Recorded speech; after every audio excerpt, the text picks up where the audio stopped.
aerofoil under various conditions and in various configurations. The curve plots coefficient of lift, CL, against angle of attack, alpha. You may deduce from looking carefully at this curve that it is for a symmetrical aerofoil, since it starts with zero lift at the axis origin. The curve for a positively cambered aerofoil would actually have its zero lift point to the left of the CL axis, since the zero lift alpha for such an aerofoil is typically -4 degrees. The CL increases with angle of attack up to a maximum CL max, which corresponds to the critical angle of attack, above which lift decreases sharply, a phenomenon known as the stall, which will be covered in detail in a subsequent lesson. There are several important facts that become evident from study of the lift curve in association with the lift equation. To maintain a constant lift force, any change in dynamic pressure must be accompanied by an adjustment in angle of attack.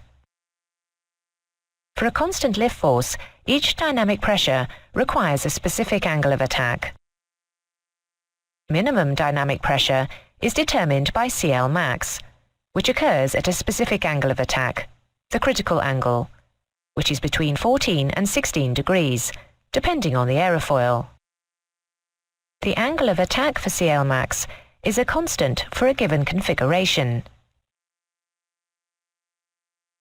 If more lift is required because of greater weight, a greater dynamic pressure, that is, more speed, is required at a given angle of attack.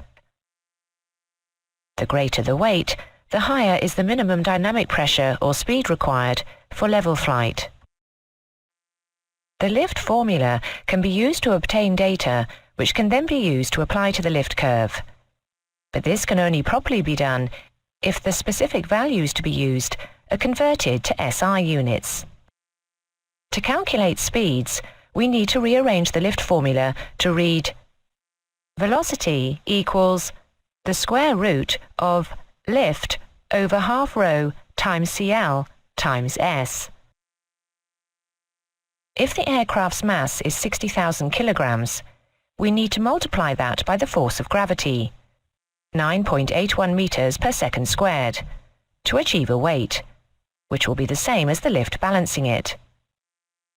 The result is 588,600 newtons. If we convert the other elements, assuming EASA sea level density of 1.225 and a wing area of 105 square meters, using the CL max of 1.532, we now have the equation looking like this.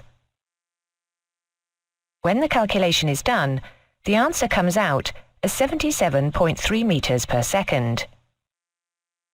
We need this speed in knots, so we multiply it by 3.28, which is feet per meter, giving 253.5 feet per second.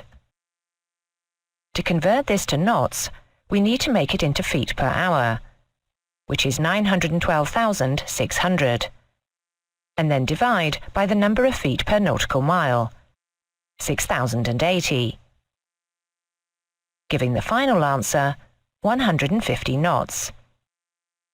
The same result can be arrived at rather more simply by dividing meters per second by 0.514 to get knots, but we include the steps to show you the logic. Thus, it can be seen that the angle of attack at CL max corresponds to a speed of 150 knots.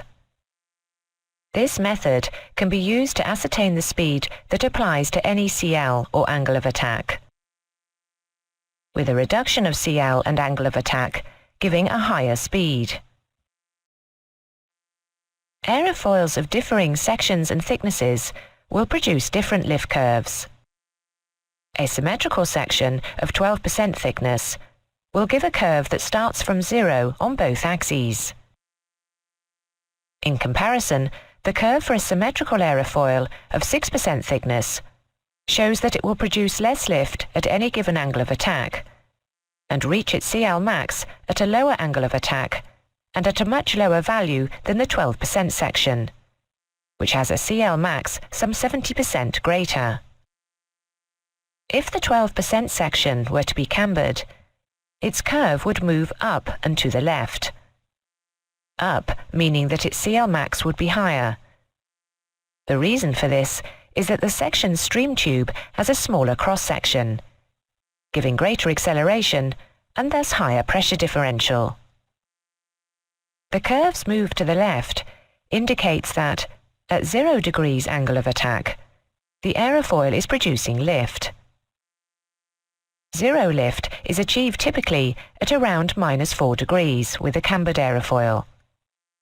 The reason for this is that, even below 0 alpha, the camber creates a smaller stream tube cross-section than a symmetrical section, and therefore generates a small amount of lift. The different types of aerofoil sections we have just looked at have various advantages and disadvantages. We have already seen that CL max may be increased by both camber and thickness. The importance of CL max is obvious. The greater it is, the lower is the minimum flight speed or stall speed, VS. However, the thickness and camber required for the low VS will also produce more form drag and larger twisting moments at high speed. A high CL max is only one of the requirements for an aerofoil section, but its main point is that it gives a low minimum flight speed. With the low VS comes the penalty of a low efficient cruise speed, because of the excessive drag generated. It is thus better to use an aerofoil that is efficient at a high cruise speed, with the ability to increase camber temporarily when it is necessary to fly slowly, such as on the approach. This can be achieved by the use of hinge sections of the wing trailing and leading edges, collectively known as flaps. The lift curve can be used to gain useful information about an aerofoil's characteristics, and, when used in conjunction with the lift formula, can give further useful data. The lift curve will be seen again soon in the lift lesson, but in combination with its counterpart, drag curve. As you will see, drag is inseparable from lift.